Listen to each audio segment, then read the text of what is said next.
खुशामदीद दोस्तों, आप सबका स्वागत है। मैं हूं डॉक्टर इश्तियाक अहमद।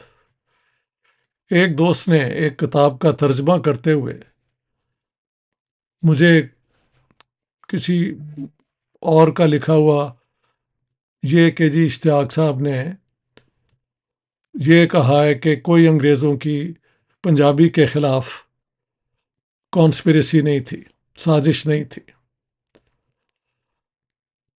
यानी पंजाबी ज़ुबान के ख़िलाफ़। तो मेरा मौक़िफ़ है कि इस साजिश की क्या बुनियाद हो सकती है। सबसे पहले महाराजा रंजीत सिंह की वफ़ात पे पंजाब के अंदर उनके अपने ख़ानदान में जो झगड़े हुए, उससे जो किंगडम ऑफ लाहौर थी वो बहुत कमज़ोर हो गई। बाद में अंग्रेज़ों ने हमला किया, 2 जंगें हुई, आखिरी जंग में पंजाबी जो हैं वो हार गए और मार्च 1849 में पंजाब जो है वो ब्रिटिश एम्पायर का, ब्रिटिश वो जो हैं ईस्ट इंडिया कंपनी का हिस्सा बन गया। हाँ जी। और यहाँ पे उन्होंने पहले अपने कमिश्नर लगाए, बाद में लेफ्टिनेंट गवर्नर, बाद में फुल गवर्नर। ये सारा वो सिस्टम है 1858 के बाद, जब ईस्ट इंडिया कंपनी की हुकूमत ख़त्म हो गई और हिंदुस्तान को, उन इलाकों को जो हिंदुस्तान में डायरेक्टली अंग्रेज़ों के तहत थे, वो ब्रिटिश एम्पायर का हिस्सा बन गया।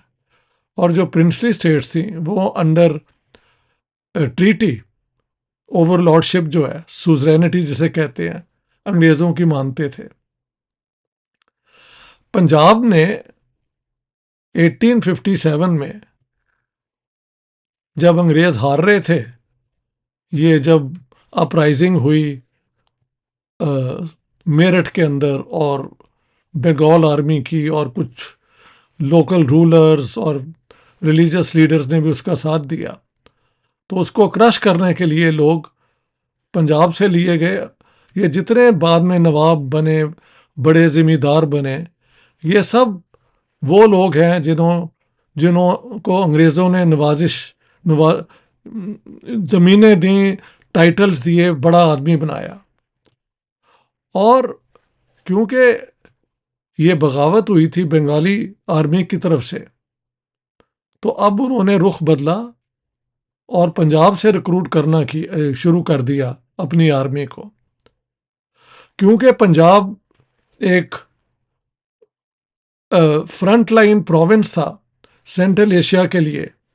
अगर आप रुडयार्ड किपलिंग की किताब पढ़ें, किम्स गन, तो उसमें बताया जाता है कि किस तरह ये यहाँ से ब्रिटिश एजेंट जाते थे लोकली सेंट्रल एशिया में घोड़े खरीदने के लिए, but actually to get information कि क्या रूसी इधर तो नहीं आ रहे। ये अंग्रेज़ों का एक बगबेयर कहते हैं, फिक्सेशन था।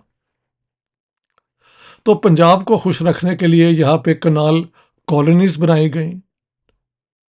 आर्मी के अंदर बहुत ज़्यादा पंजाबी ओवर रिप्रेजेंट हुए, आधी आर्मी जो है पंजाबियों की हो गई। उन्होंने गुरखों को ओवर रिप्रेजेंट किया, सिखों को किया, पंजाबी मुसलमानों को किया। मार्शल रेसेस थियरी बनाई जिसके बुनियाद पे पूरे पंजाब को उन्होंने अपने साथ रख लिया। और ये लैंडलॉर्ड क्लास जो है और पीर और जितने हैं ये अंग्रेज़ों के साथ हो गए। मेरे पास के अजीज़ की किताब भी है पीरी के ऊपर, उसमें सारा उन्होंने बताया कि कैसे अंग्रेज़ का हुक्म चलता था यहाँ। तो ये पंजाब जो फिर डेवलप हुआ, लाहौर यूनिवर्सिटियाँ यहाँ बनी, कॉलेजेस बने, और भी शहरों में बने, सियालकोट में मरे कॉलेज, हर जगह पे इस किस्म का हुआ। रावलपिंडी के अंदर गॉर्डन कॉलेज, यहाँ एफसी कॉलेज और गवर्नमेंट कॉलेज लाहौर में, मुल्तान में एमरसन कॉलेज। इस किस्म का उन्होंने तब्दीलियाँ लेके आए, नई नौकरियाँ ली। इसीलिए 19 ये सेकंड वर्ल्ड वॉर में पंजाब में कोई ज़्यादा ऑपोजिशन नहीं हुई, बल्कि बहुत बड़ी आर्मी का हिस्सा यहाँ से लिया गया था।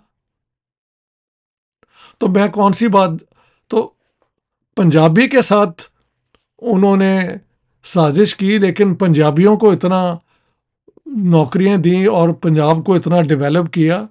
To me that's doesn't make sense. मेरी क्या थियरी है कि जब पंजाब अंग्रेज यहाँ पे आए, उन्होंने देखा कि यहाँ पे रंजीत सिंह के दौर में भी Persian was the official language. Punjabi court में बोली जाती थी लेकिन ऑफिशियल लैंग्वेज नहीं थी। इससे पहले जो 1000 साल हैं, जब तुर्क और अफगान यहाँ के रूलर होते थे, हाँ जी, तो तब भी पर्शियनी ज़ुबान होती थी ऑफिशियल, या तुर्की बोली जाती थी बड़े ये जो है रूलिंग गवर्नर्स और इनके घरों में।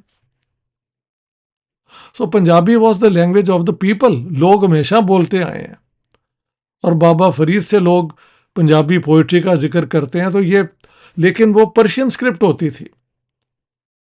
यहाँ पे पंजाबी देवनागरी स्क्रिप्ट में भी लिखी गई, और जब गुरु अंगद ने शुरू किया और गुरु अर्जन ने कंप्लीट किया वो पूरा प्रोसेस, तो गुरमुखी फोनेटिक तरीके से पंजाबी की ज़ुबान बनी। लेकिन जैसे जैसे यहाँ पे ये इलेक्टोरल पॉलिटिक्स और इस किस्म की चीज़ें आई, तो मुसलमानों ने उर्दू अपनी ज़ुबान बना ली।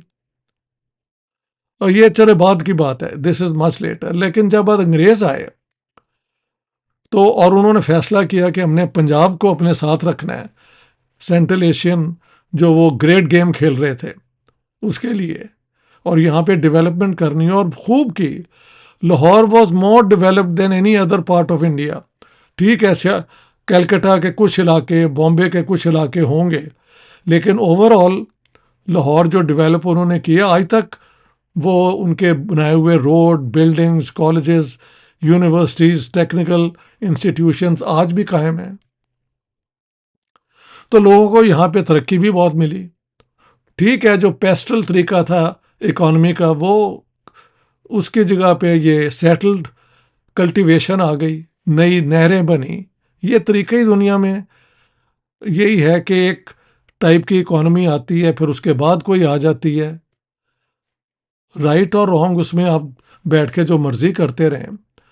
तो जो पंजाबी लैंग्वेज थी, वो बोलते तो लोग थे, लेकिन जो इनके इंटेलेक्चुअल्स थे या इंटेलिजेंशिया, वो सब अपनी अपनी स्क्रिप्ट में लिखते थे, तो वो एक दूसरे से बात नहीं थी हो सकती, यानी पढ़ नहीं थे सकते।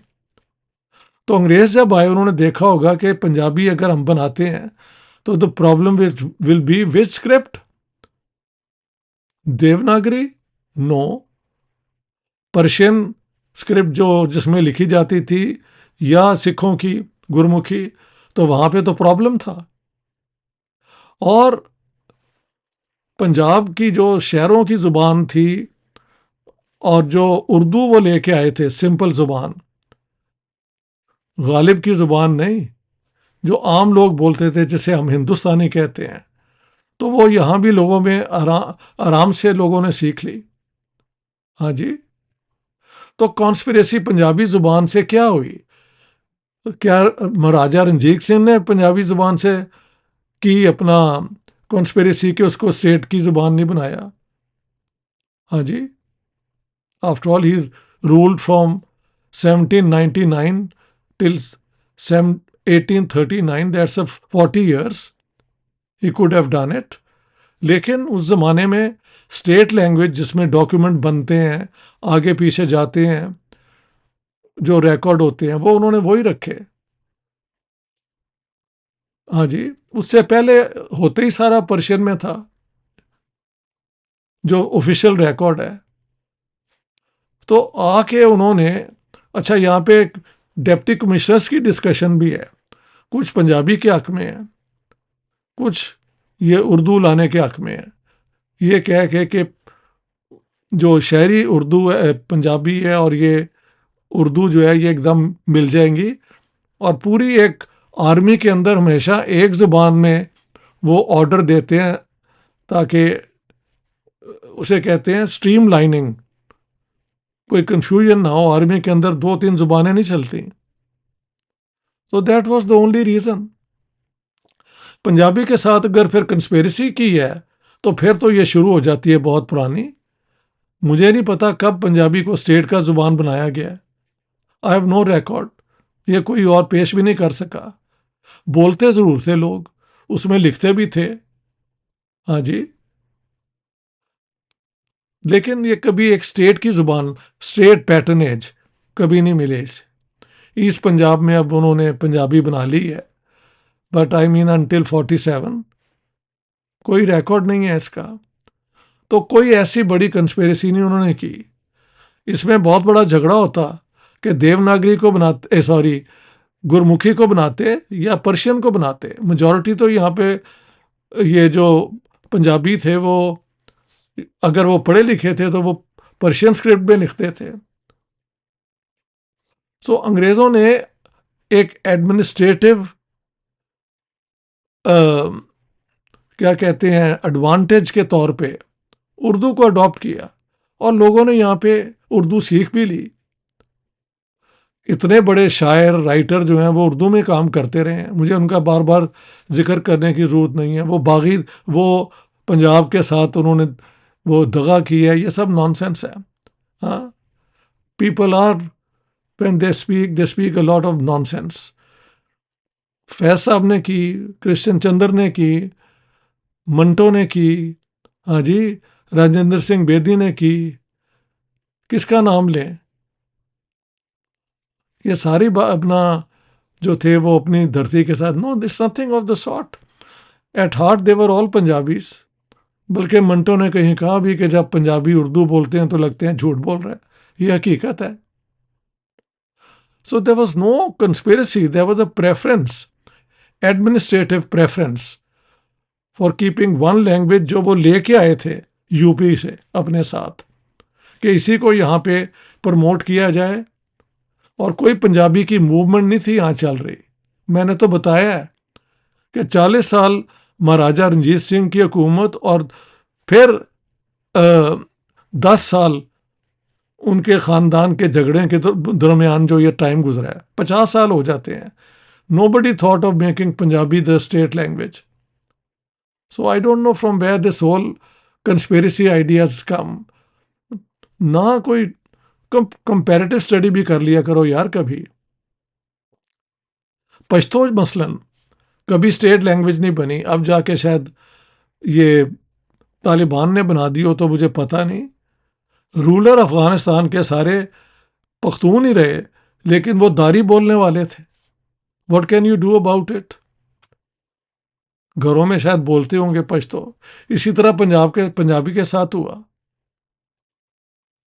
सो I don't think there is a conspiracy of the British against Punjabi language when I have said कि पंजाब को और पंजाबियों को सबसे ज़्यादा फ़ायदा नौकरियों के ज़रिए, डेवलपमेंट के ज़रिए, इंफ्रास्ट्रक्चर बनाने के ज़रिए, यूनिवर्सिटियाँ, कॉलेज, स्कूल, ये सारा जो उन्होंने तैयार किया वो तो वो पंजाब में लेके आए सबसे ज़्यादा। बाकी इलाकों में शुरू में ईस्ट इंडिया कंपनी ने बहुत लूटा है, बिल्कुल बेशक इसमें कोई शक नहीं है।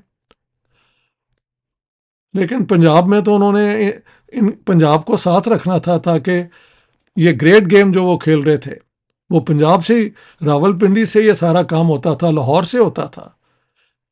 किम्स गन जो है, जिसको वो रडजर्ड किपलिंग को नोबेल प्राइज़ भी मिला फॉर लिटरेचर, उसने वो सारी कंस्पिरेसी बताई है कि कैसे ये जाते थे वहाँ इंफॉर्मेशन लेने।